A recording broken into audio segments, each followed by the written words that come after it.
what new SORP guidelines mean for trustees. So this is an event run by NPC, supported by the Cloth Workers Company, and it is part of our wider event series for trustees, which focuses on building stronger charities, lessons for trustees. So this is the first event of our series for 2026, which is exciting.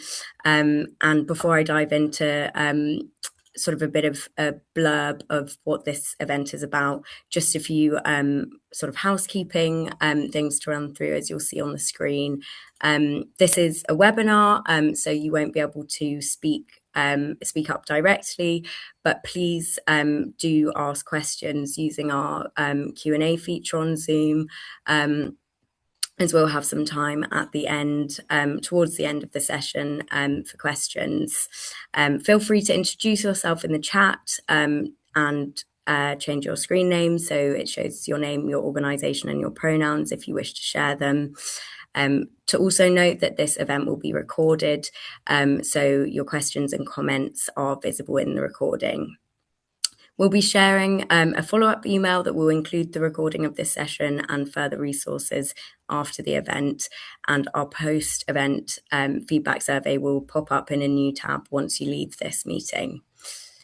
So today focuses on what trustees need to know about the imminent expanded requirements for annual reporting per the charities SORP in 2026.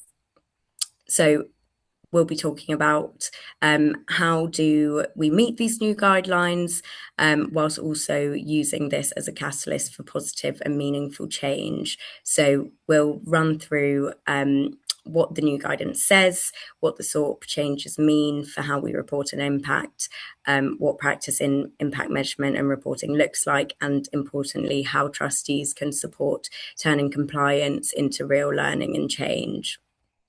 So I hope everyone is very excited for this event, and I'm really pleased to introduce my colleague Elliot Trevithick, who is our Principal for Evaluation and Learning at NPC, to run today's session. So yeah, as I mentioned, there will be time at the end for Q&A, so please do get those questions in the Q&A function, and we will get to them when we do. So Elliot, over to you. Great, thank you, Lily, and good afternoon, everyone. As Lee said, my name is Elliot, and I'm NPC's Principal Consultant for Evaluation and Learning. So I've worked in evaluation and learning and impact measurement my whole career, essentially, and I've been leading our work at NPC on the SORP, not because I have a background in finance or compliance, but rather because the new SORP places more emphasis on impact reporting than it used to. So I personally and we at NPC have been thinking a lot about what that means for the sector. So as Lily said, I should emphasize we're really focused today on the impact reporting and a little bit on sustainability reporting as well, not on all the other reporting that the SORP covers, much of which is financial. So on that note, the agenda for today, I think, is to really cover three things. So firstly, how have SORP requirements on impact and sustainability reporting changed? Secondly, what does this mean for you as trustees? And thirdly, what does good impact and sustainability practice look like? And we'll split that third section into two parts. We'll spend most of our time on impact and then some of our time at the end on sustainability. So in terms of that first section and how requirements have changed, I thought I should probably start with a quick overview of what the SORP is. I appreciate most of you probably know this very well already, but just in case anyone is not familiar with it, SORP is essentially what it stands for, the Statement of Recommended Practice. It explains accounting and reporting standards for specific sectors. So there are different SORPs for different sectors, including a dedicated one for the charity sector. That charity SORP specifies how to prepare the annual accounts and the annual trustee report, which is obviously particularly relevant to all of you. It's written by the Charity Commission and approved by the Financial Reporting Council. So this is a formal legal regulatory document. As discussed, it includes requirements on impact and sustainability reporting, which is what we're going to focus on today. And then finally, it was updated in 2026 this year, which is why you might have been hearing more about it recently, including why we're running this session. So that is a very quick introduction to the SORP for anyone who wasn't familiar with it. But next, to move on to what's changed in this latest 2026 version in terms of impact and sustainability reporting. So it's worth starting by saying that some of the guidance on impact is more or less the same as it used to be. So these are all quotes from the 2026 charity SORP that are either literally or virtually identical to the previous version of the SORP. And all these bolded words are things we'll come back to touch on later on, things like outputs, outcomes and impact, and measures, statistics, testimonials, and learnings. But I think the key thing is that impact reporting is no longer optional for many charities. And there is also a dedicated section on sustainability now as well. So on the left-hand side, that talks to what the text said before. So it said charities may consider the difference they have made.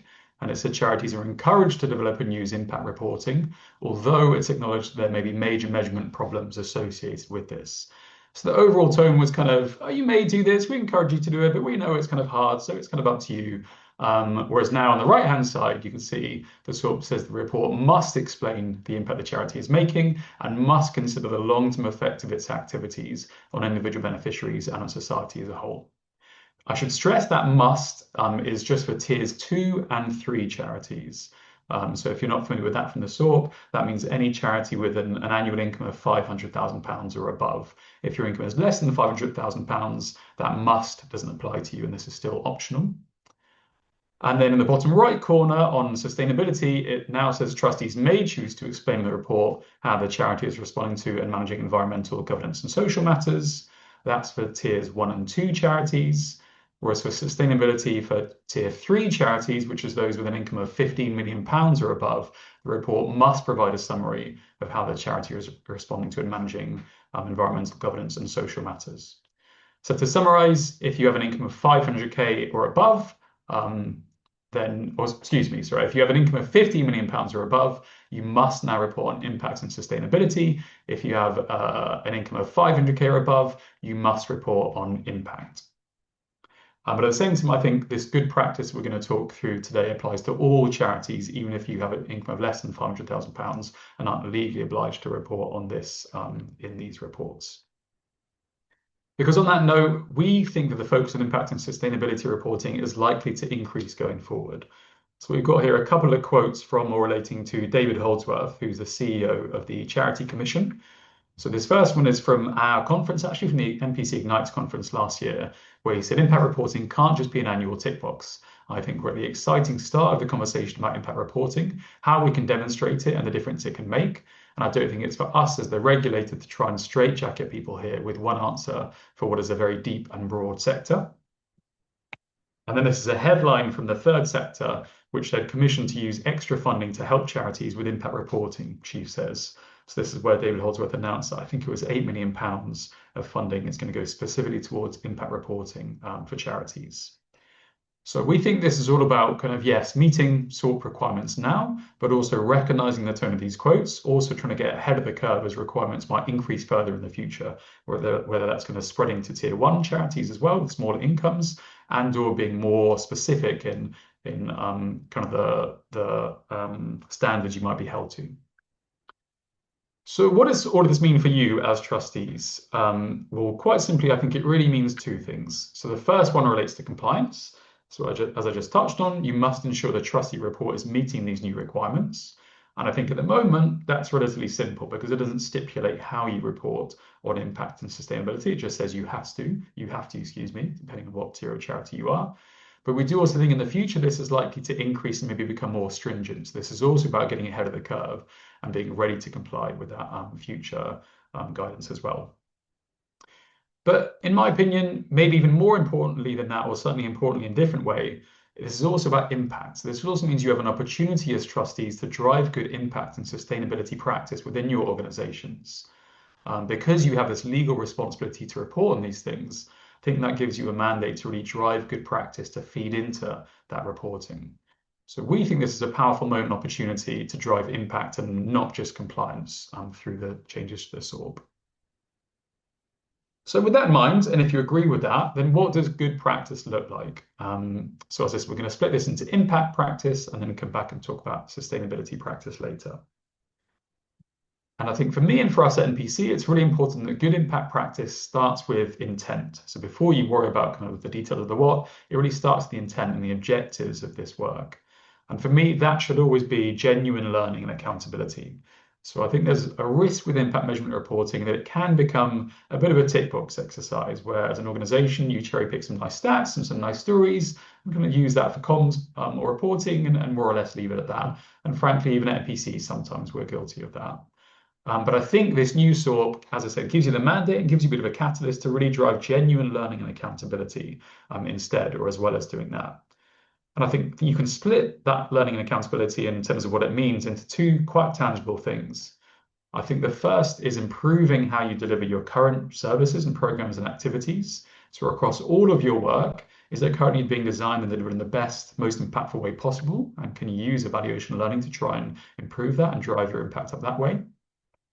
But also to shape what you deliver going forward. So once you think that your programs and your activities are the best versions of themselves, what does the evidence say on how impactful they are? And does it make sense to take the difficult decision to abandon some of those activities and rechannel those resources somewhere else even more impactful?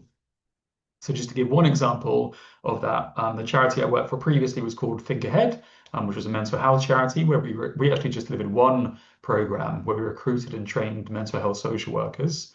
And in my role as impact and evaluation manager, I did a lot of work to really try and drive learning and continuous improvement so that over years we felt like the program was kind of the best version of itself. And then we commissioned an external evaluation to try and quite robustly compare the practice of our social workers with the quality of practice of other trainees. And I said to myself and also said to my colleagues that genuinely I will probably resign if this evaluation comes back saying there's no difference, because I thought at this point the program is the best version of itself, and if that's still not having the impact we want it to, then really we should be dedicating all of these resources to other things. And I appreciate that's an extreme example and an example of an organization that's just delivering one program, and that you as trustees have other responsibilities as well. But I do think this new SORP gives you the mandate not just to strengthen impact reporting, but also impact practice to drive learning and accountability and maximize your organization's impact through making those kinds of difficult decisions as well. So if that's true, then how as trustees in particular can you drive good practice within your organizations?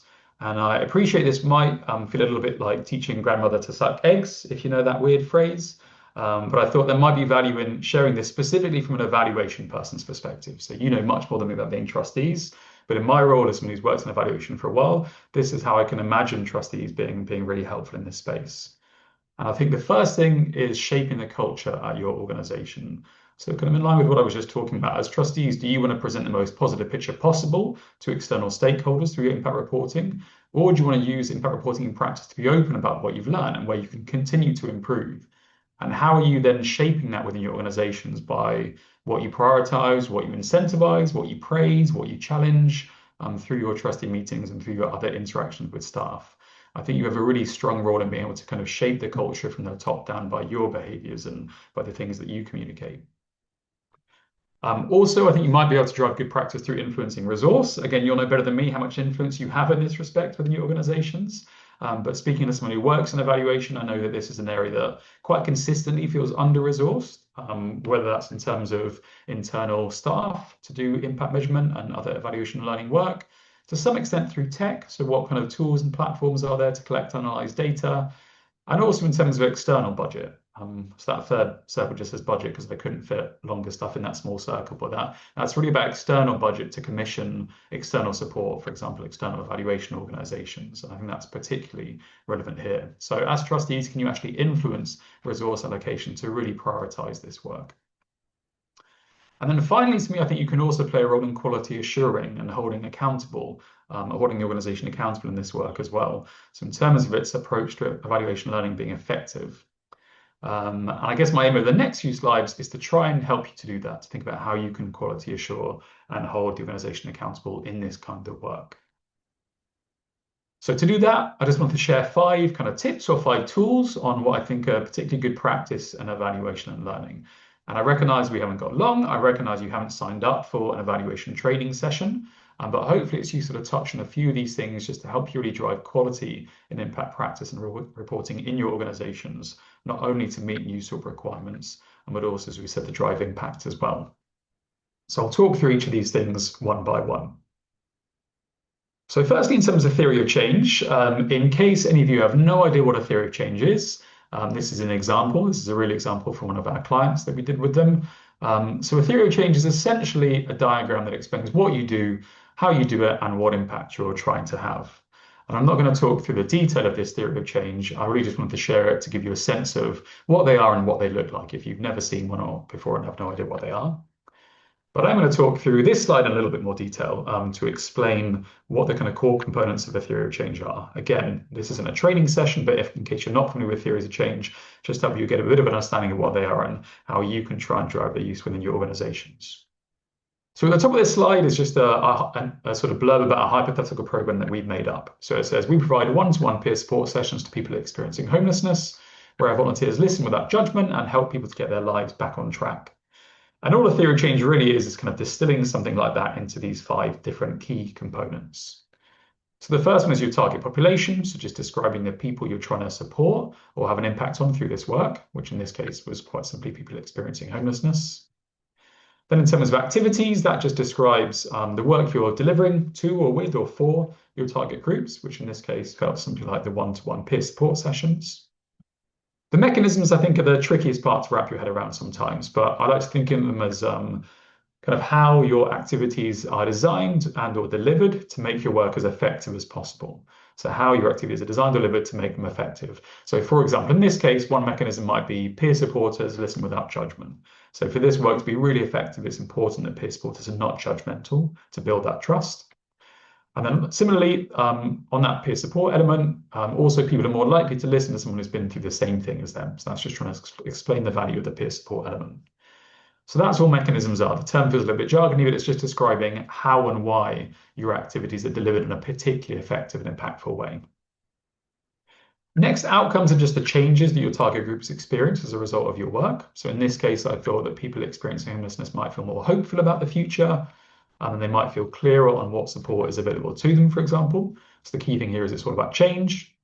And then the impact is really just another form of outcome. It's just the sort of long-term change and often the most important change that you ultimately want to see through this work. So in this case, I thought the impact might be people experiencing homelessness are less likely to remain homeless in the long term.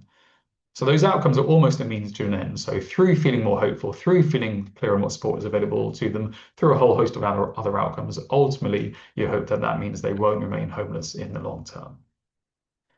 So that is very much a whistle-stop tour of theory of change, and I appreciate some of you might be aware of this already, but I just wanted to share that bit of context before I then talk through why we think theories of change are so important and why you can play a role as trustees in kind of supporting the organization to use them.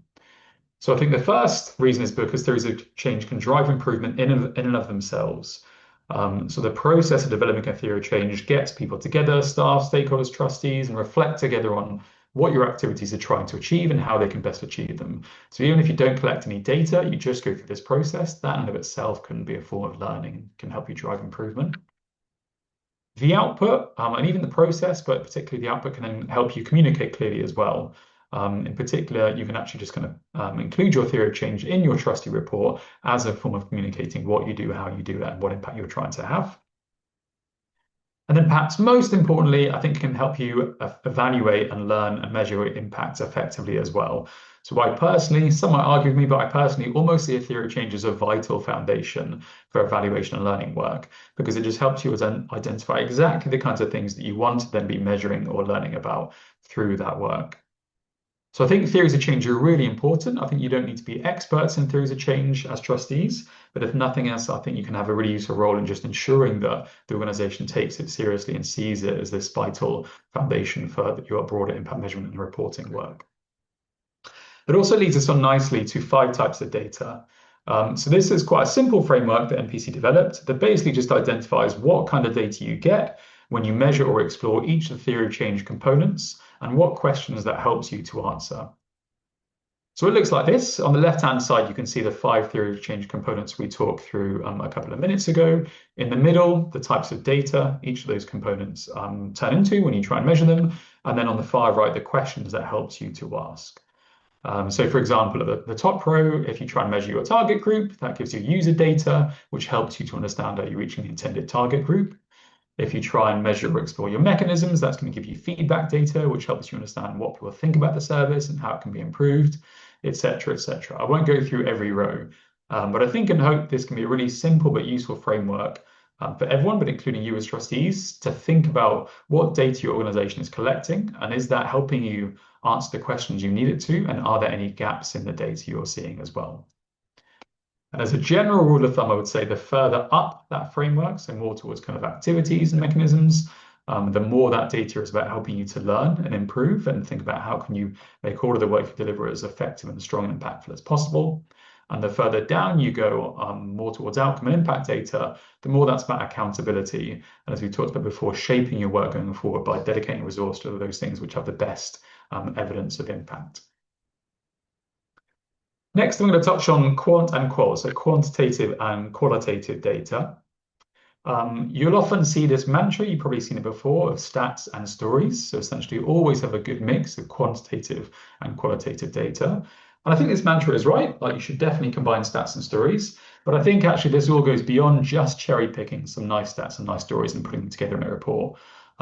First, because I think in terms of stats, bear in mind that stats are not just about things you can count. So when people think about stats and stories, I think they often think of like how many people have we supported, how many activities we delivered. Whereas as for that previous slide, I think you can also measure outcomes and impact in a quantitative way. And people might challenge me on this, but personally, I would argue that anything in the world can be measured quantitatively. So even really tangible things like relationships or feelings or mental models, you can ask someone about that with a well-worded question on a 5-point scale, and that's going to give you quantitative data and statistics about the impact on that particular outcome or impact. Also, I think there are degrees of how robust and reliable statistics are as well, and how reliable quantitative evidence is as well, which we'll talk through on the next slide. Then in terms of stories are absolutely great. It's a really great way of kind of bringing to life the impact your organization is having and really humanizing it. But I think there's a difference between a handful of kind of cherry pick quotes, for example, and a sort of greater number of really representative and robust case studies that explore experiences and impacts of your work in more depth.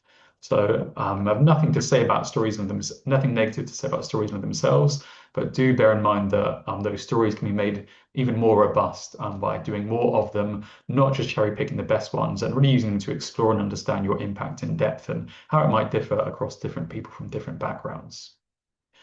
Also, it's not just about stories, qualitative data. It can also be about collecting lots of rich qualitative data, whether that's through lots of interviews or even lots of surveys as well, and analyzing all of that thematically. So rather than just saying, here's a story from one person, saying we spoke to 100 people or we heard from 100 people, and here are the main themes that came up from a lot of those conversations. So you still get all of that kind of richness from the qualitative data, but you can also be more confident that the findings are representative of your work as a whole, not just kind of a few examples from a few individuals, which, as I said, often tend to be the most positive experiences that some individuals have had. So that's everything I want to say on quantitative and qualitative data. Moving on to standards of evidence, which I think moves on quite nicely because this kind of gives a bit of a sense of how those different methods we just talked through stack up against each other. So this slide is a slide that MPC have used for a few years now, which basically talks through levels of evidence. So shares different methods going across the screen from left to right. And the further right you go, the more kind of credible and robust those methods are. I should say this is very much just an indicative hierarchy. It's not exhaustive of all methods by any means. It's a little old school and traditional in terms of the methods it talks about as well. And there's also lots of nuance and complexity that sits underneath this as well. It's not a really strict hierarchy. But I wanted to share it because I think it's just useful as trustees to consider what level of evidence is your organization currently achieving, and what role can and should you play in pushing that forward over time in a way that's proportionate to your organization's resources and its broader context. So if for a while you've just been seeing anecdotes and quotes, do you have a role to say, okay, that's great that we've got that, but should we be pushing forward into some more robust case studies or doing some surveys to ask people for self-reported change, or even perhaps more robustly before and after surveys, which are a little bit more time intensive, but arguably provide even more robust data. So just, you don't have to be experts in all the kind of methods available, but just kind of asking questions about, are you at the right stage of your journey? And should you be pushing yourselves as an organization to strengthen the robustness of your evidence to allow you to make even more informed decisions about where to allocate all your resources? At this note, or at this point, I did just want to say a quick word on systems change as well. Because as I said, that simplified spectrum is based on quite a limited set of traditional methods. And where that falls down in particular is when you're trying to measure and report on your impact on a system, which I think as a sector we're increasingly wanting and trying to do. So if you're doing work which has quite a systemic lens rather than just delivering service directly to people, I think some of those methods become particularly challenging. And systems change evaluation is far too big a topic to cover in detail. So I just want to share what feels to me like two or three of the key messages in this space. So the first is that measuring systems change is indeed harder than measuring the impact of direct service delivery. And that requires a couple of things, among others. So I think the first thing is that it really requires patience. Because seeing change at a systemic level takes time, it might be 5 years, could be 10 years, could be even more years. You have to be patient in understanding whether or not the work you're doing is having an impact, because that's just how long some systemic change takes to happen. And kind of relatedly, I think you also have to start getting comfortable with accepting a bit more uncertainty than you're used to. Because when you're trying to have an impact on a system, it's harder to attribute any change you see to your work, or it's harder to understand your contribution to that change. And whilst there are certainly things that you can do to try and address that kind of methodologically, you're almost always going to have to accept a bit more uncertainty when you're trying to understand the impact of your work on a system than your impact directly on people. So those are just a couple of key things, but as I said, this is a big topic, and we're actually running a training session on this next Thursday on evaluating systems change. So if you think that's of interest to you or of any of your colleagues at the organizations you're trustees of, we would love to see you there. So please do follow the link and sign up. And then the final thing I wanted to touch on was about acting on learning. So this seems like a relatively obvious thing, but I think where learning often falls down in organizations is kind of the practicalities of how you turn your learning into action.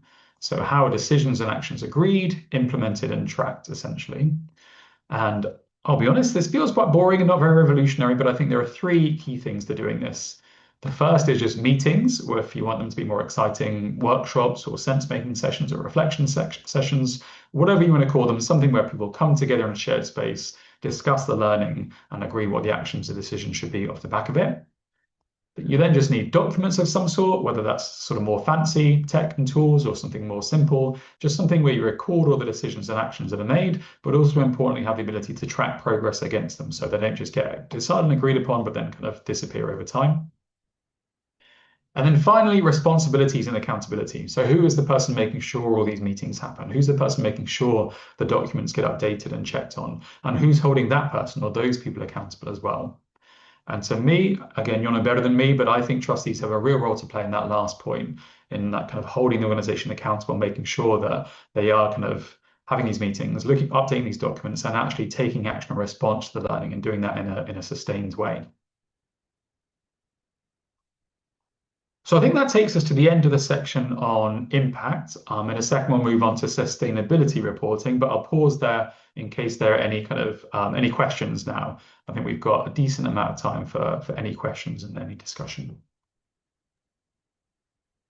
Thank you so much, Elliot, for that first part of the presentation. That was really great.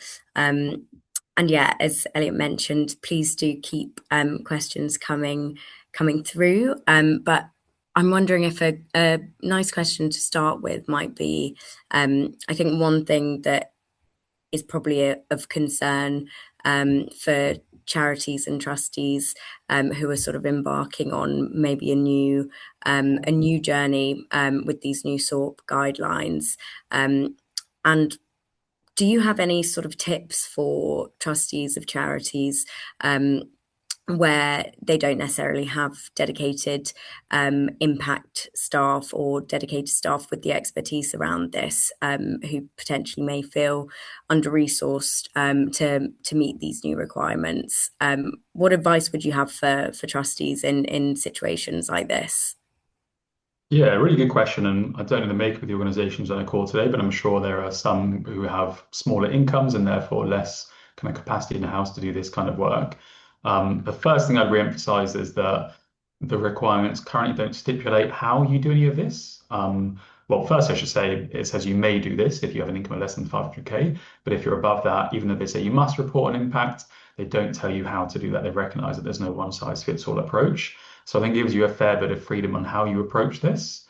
And I think bear in mind kind of what I said in terms of theory of change and the 5 types of data. That doesn't mean you have to, as an organization, do a full-blown theory of change and go through that full-blown process. But I think it's a useful way of breaking down your thinking. And a minimal version of that might just be, okay, let's just focus on impact.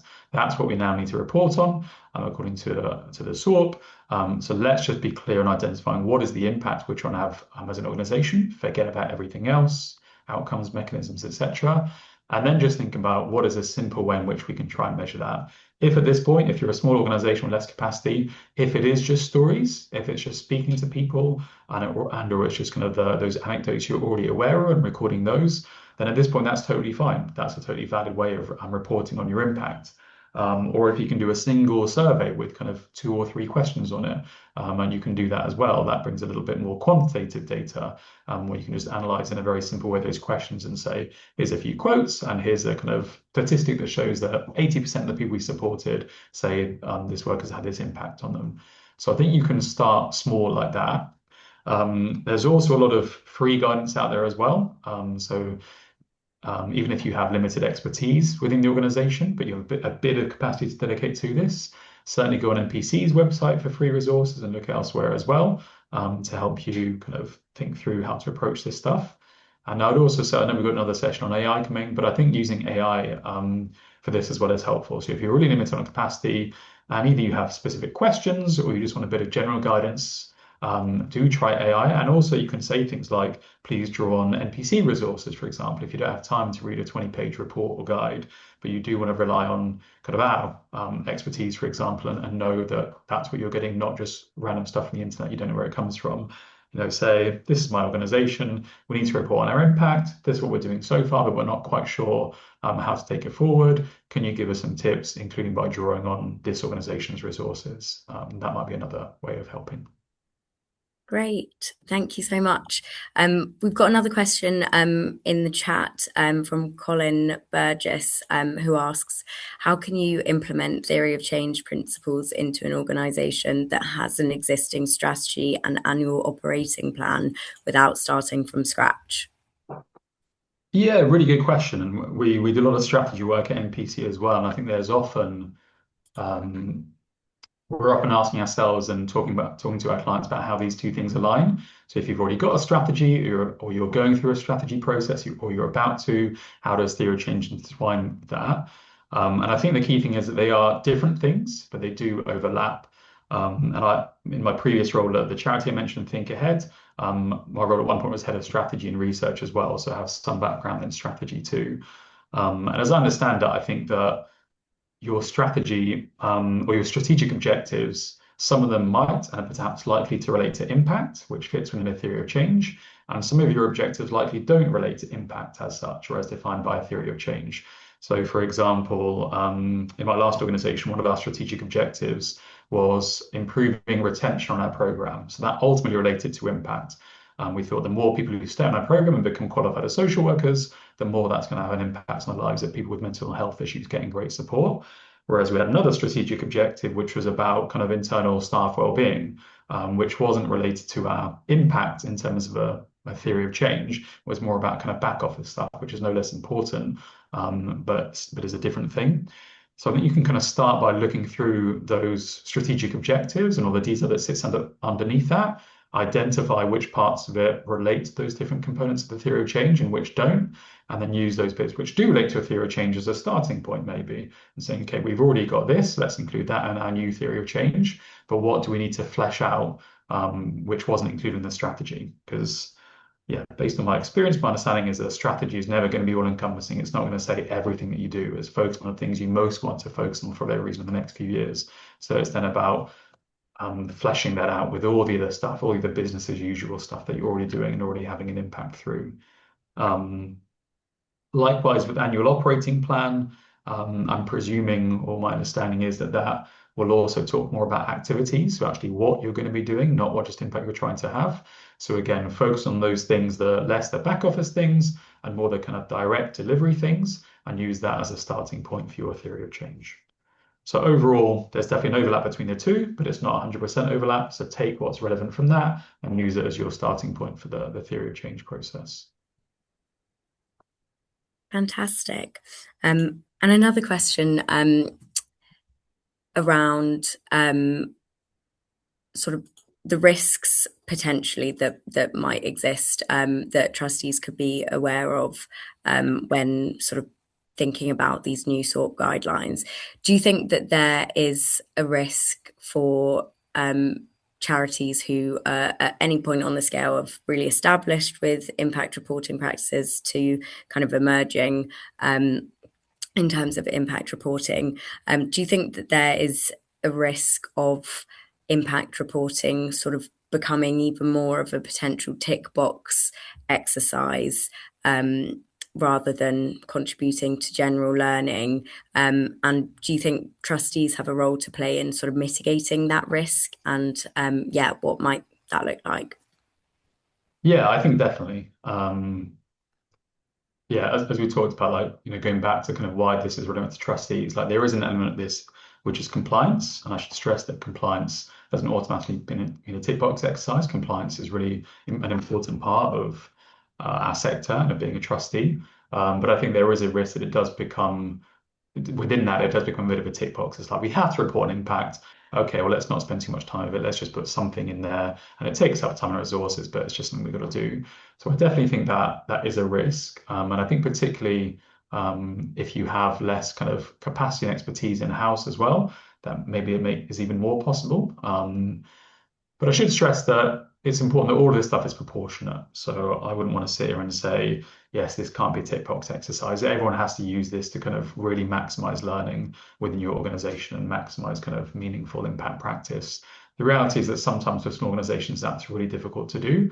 And I think, in fact, as NPC would argue that if you're a smaller organization with less income, less in-house capacity, you shouldn't be aiming to kind of do really robust and intensive work on evaluation and learning because it's just not proportionate to you as an organization. And I think that's okay. But in terms of proportionality, if you are a bigger organization with more income, more capacity, more expertise, I think it does make sense to try and use this not as just a tick box exercise, but as something that can really meaningfully drive impact. Because ultimately, that's all why we're here, regardless of our different roles. Some of us do really frontline work, some do more back office. I've dedicated my whole career to evaluation and learning, which is sort of somewhere in between. But I've done that because I really feel passionate about the ability of evaluation and learning to drive impact on people's lives. That's why we're all here ultimately, kind of taking a different lens on how we do that. And I do think that as trustees, you do and can have a real role to play in driving that forward within your organizations.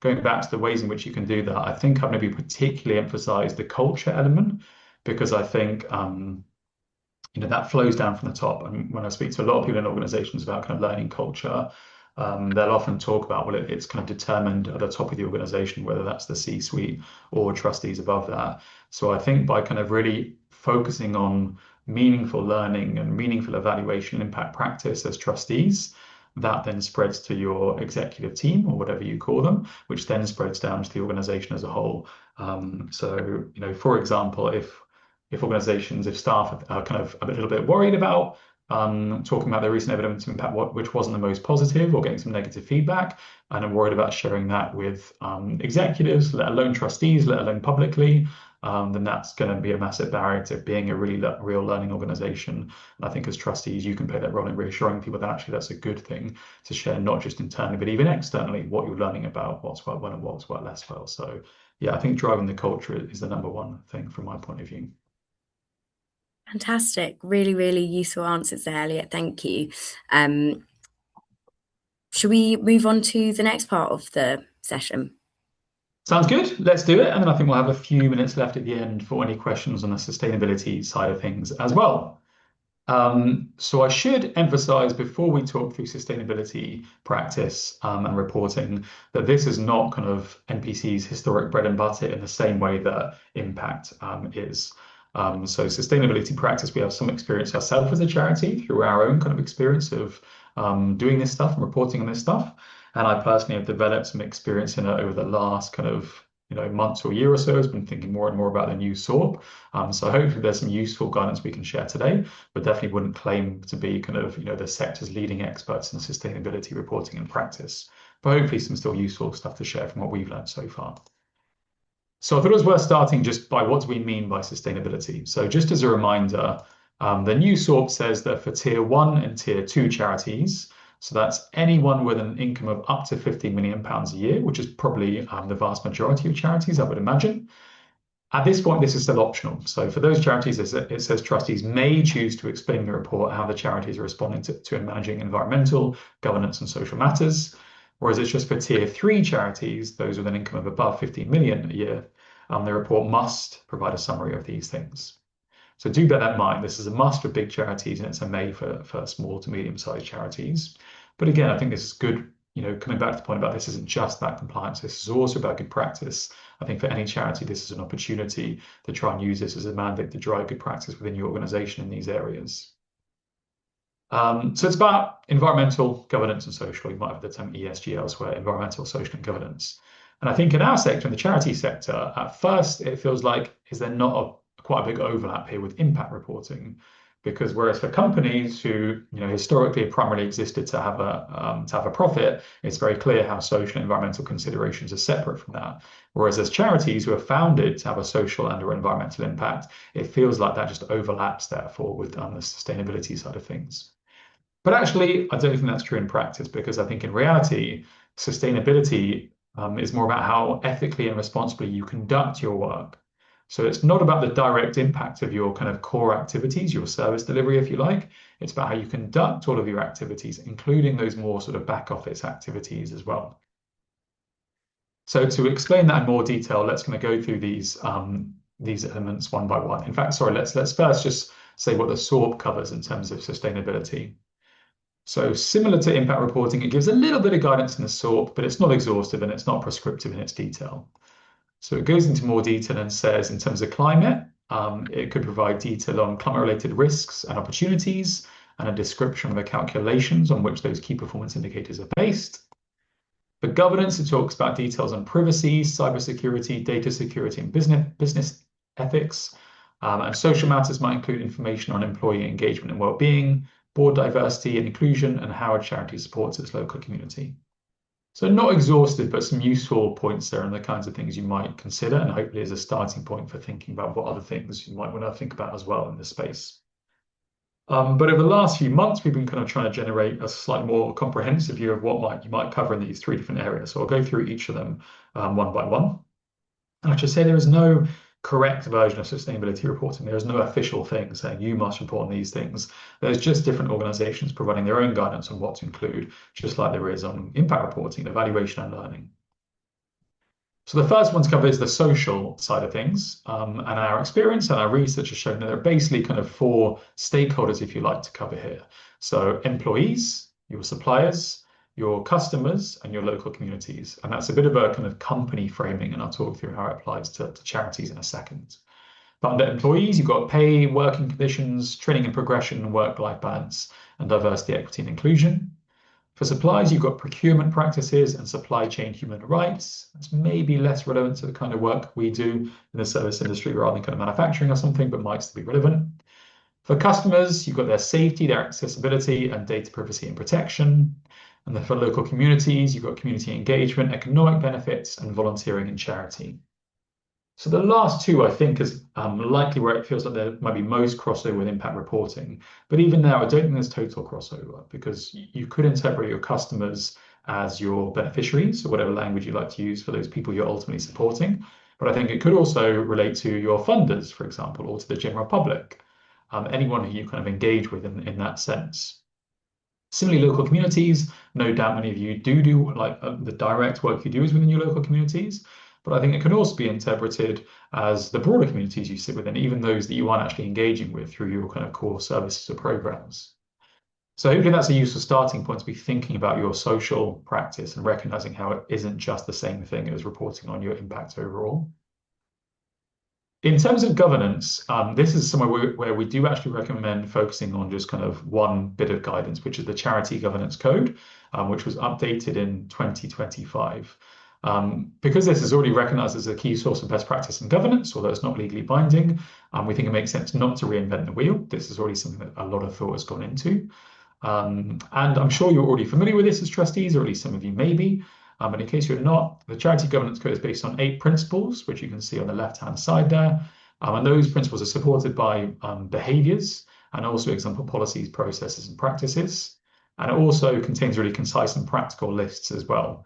So we think this is the ideal framework to use when you're thinking about not just your reporting, but also your practice in terms of good governance of your organizations. Finally, in terms of the environment, so these slides in particular, these were put together by our COO, and these are actually based on our own experience of thinking about reporting on environmental considerations and trying to draw on best practice from all the research we could do across the sector.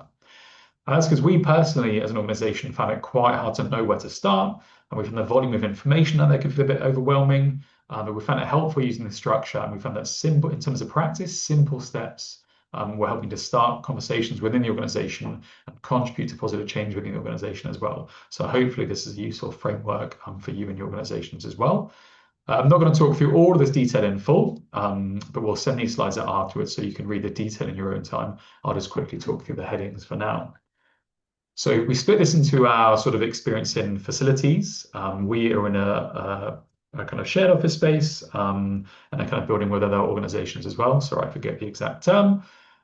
So we we're not in total control of some of this stuff, which was interesting for us to kind of think through. But still, we looked at energy, we looked at reducing, reusing, recycling, and waste management, and we looked at cleaning as well, and all the environmental considerations there. And then outside of facilities, we looked at travel, we looked at procurement, and in general, we looked at staff's awareness of environmental issues. So hopefully that's a bit of a useful framework for you to use within your own organizations as well. And as I said, there's more detail there if you want to look into that in your own time. Also, just wanted to have a slide on the environment too, in terms of carbon emissions. This is something I think often comes to mind for people when you're thinking about environmental reporting. So again, there's nothing in the SORP now that says you must do this, but we think this is just good practice from our own organizational impact point of view.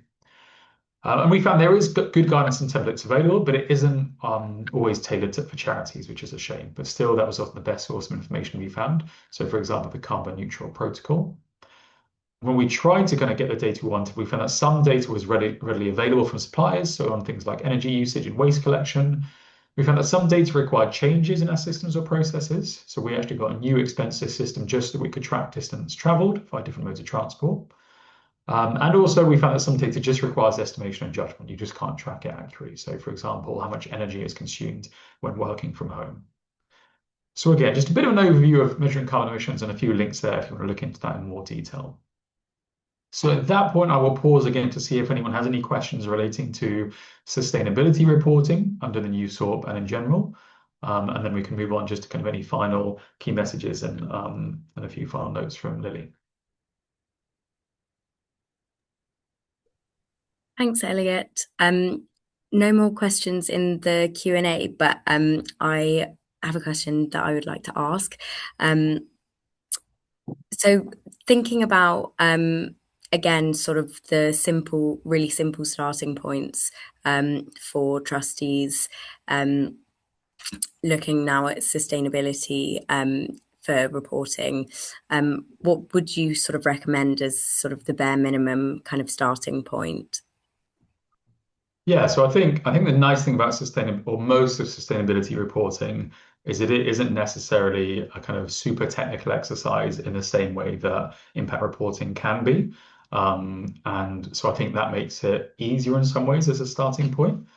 So I think what I would recommend is whether you like to use this sort of informal framework that I've just talked through in these slides as a starting point, and you'll kind of do your own research as well on kind of other frameworks or how other organizations talk about the kinds of things to cover.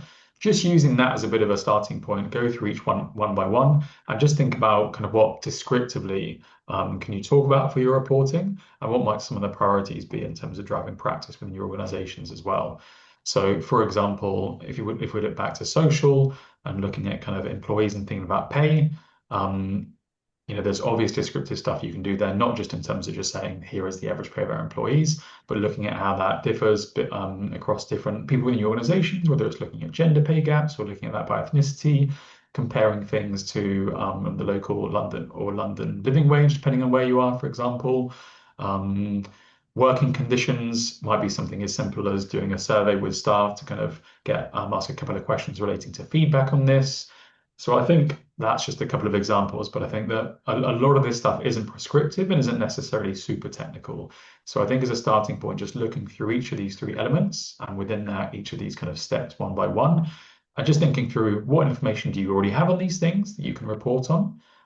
What can you maybe think about sort of measuring, if you like, in a slightly more robust way? And where are the things that you as trustees think actually, anecdotally or based on my experience being at this organization, are things that I think maybe we're not as strong as we could be? And how can I raise that with our executive team and try and kind of drive better practice within that? Great. Thank you so much. Yeah, no more questions for the moment. But if we have a little bit of time in the end, yeah, we can use that for a few more questions. Great. Okay. So to finish from my point of view, I really just wanted to kind of, excuse me, just try and add a few key messages. I appreciate that we've gone through everything relatively quickly. No doubt you've got other stuff on your minds as well. So just to kind of try and hammer home a few of the key points to take away from today's session from my point of view. So I think the first thing is about SORP itself. So I recognize this session is about SORP. So if you take one thing away about that, what has actually changed under the new SORP? And it's the fact that impact reporting is no longer optional unless you have an income of £500,000 or less. And then also there is now a dedicated section on sustainability, which is optional if you have an income of up to £50 million, but is a must if you have an income of more than £50 million. So going forward, if anyone's asking you, but what's actually changed? This is the thing that's changed. It's not that there's loads more detail on how you approach these things. It's just that this stuff is now mandatory for you as an organization, depending on your income. In terms of what that means for you as trustees, I think our view is thinking about compliance. Just make sure that you're aware of what your requirements are now as an organization and that you're supporting your fellow trustees and also your executive team and making sure you're meeting those new requirements when you put your next trustee report together. But from our point of view, at least as importantly is the impact point. So using this as a kind of catalyst really to drive good impact and sustainability practice as well, not just making sure you're meeting those kind of relatively minimal requirements, but using that as a mandate throughout the organization to drive good practice as well.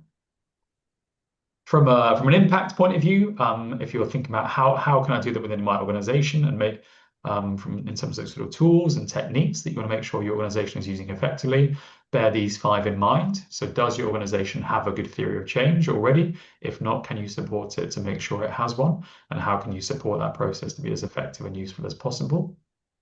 5 types of data. Think about how those 5 elements convert to types of data, like impact data, outcome data, feedback data. And when you're hearing from your staff and your colleagues, information about what kind of data and what kind of evidence your organization has, think back to that framework and challenge people if there's anything important missing. In terms of quant and qual, yes, make sure that the organization is reporting both stats and stories, but try and support the organization to dive deeper than that as well in the way that I talked about before, recognizing that it's not just about counting stuff on the quantitative side of things, and it's not just about stories on the qualitative side of things. In terms of standards of evidence, support the organization and kind of push the organization as well to think through, are there ways we can and should be strengthening the robustness of that evidence going forward so we can make really meaningfully informed decisions about the work we're delivering. And on the learning side of things, really challenge the organization to make sure it's got the right things in place to actually act on the learning. So the learning isn't just a navel-gazing exercise, but instead something that really drives tangible change and improvement and impact. And then finally, in terms of sustainability, I think the one thing to take away is that this is about how ethically and responsibly you conduct your work. So if anyone's like, we don't need to worry about sustainability, we're a charity, we've already talked about that in our impact reporting. Actually, I don't think that's true. I think reporting on social and environmental stuff is different. So remember that, and if it's useful to use that framework we talk through to support the organization to report on and drive good practice in those areas.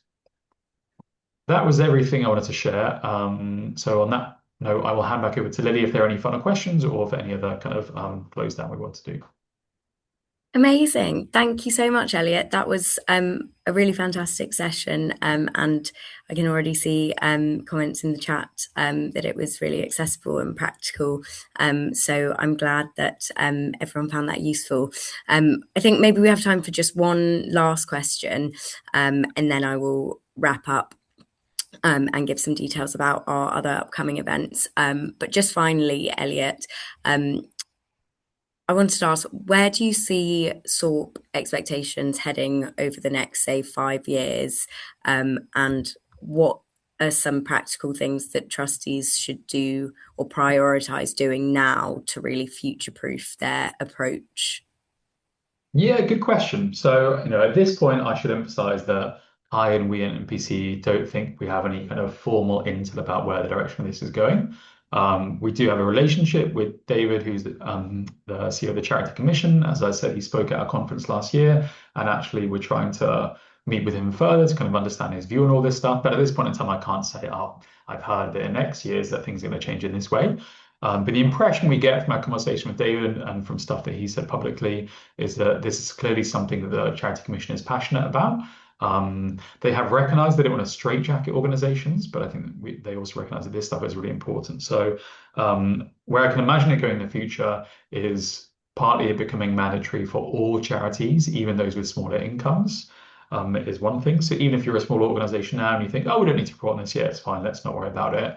I think it's good to get ahead of the curve and just start thinking about with your with whatever resources you have available to you, what can you start to do to report on your impact, even in a minimal proportionate way, so that if and when that does happen, you're ahead of the curve and you don't have to scramble around at short notice to try and put something together. Because often reporting on impact in particular does take time. You can't suddenly say, right, we need to do this within a month, let's do it, because you want to see what change looks like over time. So doing that now will mean you're kind of ahead of the curve later on. And then I can imagine also that what might happen is a little bit more not prescription as such, but sort of a little bit more detail on kind of what kind of evidence is you're expected to be able to have as a charity. So not saying everyone must do interviews or everyone must do a survey or whatever other more creative methods there are, but rather just a bit of guidance along, in line with that kind of those levels of evidence we talked about before, not a strict hierarchy, but a little bit more guidance on, okay, if you're a tier three organization, really you should have like more robust evidence than a tier one charity. And that might mean having this kind of thing. So again, I reiterate that point about considering how strong is your evidence at this point, not just from the point of view of driving good practice within your organization, but also how reporting requirements might change in the future. Can you get ahead of that and make sure you're always progressing along that journey to more kind of robust forms of evidence so that if and when that does change, you've already got that prepared. Because that's even more true of that more robust evidence, that it'll take some time to gather that evidence. You won't be able to do that at very short notice. Great. Thank you so much, Elliot, for such a fantastic session again. And thank you to everyone who has joined today. It's great to see so many of you here today. Big thank you again to the cloth workers for supporting this event series. And with that in mind, please do check out our 5 upcoming events in the rest of this series. The next one is coming up quickly on the 20th of May on AI and governance, followed by the next one after that on adaptive strategy for trustees on the 3rd of June. And then we'll have 3 more later on after the summer. So do go and sign up to those now if they sound good to you. And we will be following up with the slides and the recording of this session. But yeah, just huge thank you again, everyone, for joining, and hope to see you at the next ones. Can I just interrupt quickly as well, Lillian, and say, yeah, please do complete the survey that comes through. As someone who works in evaluation learning, love a good survey, but genuinely it's so important, so useful for us to get honest feedback about how useful the session was, how we can improve it in the future. So it should only take a couple of minutes. So please do complete it. It's really useful feedback for us and to make this stuff as useful as possible for other organizations. So that's the last thing I want to say. Thank you. Great. Thank you so much, everyone.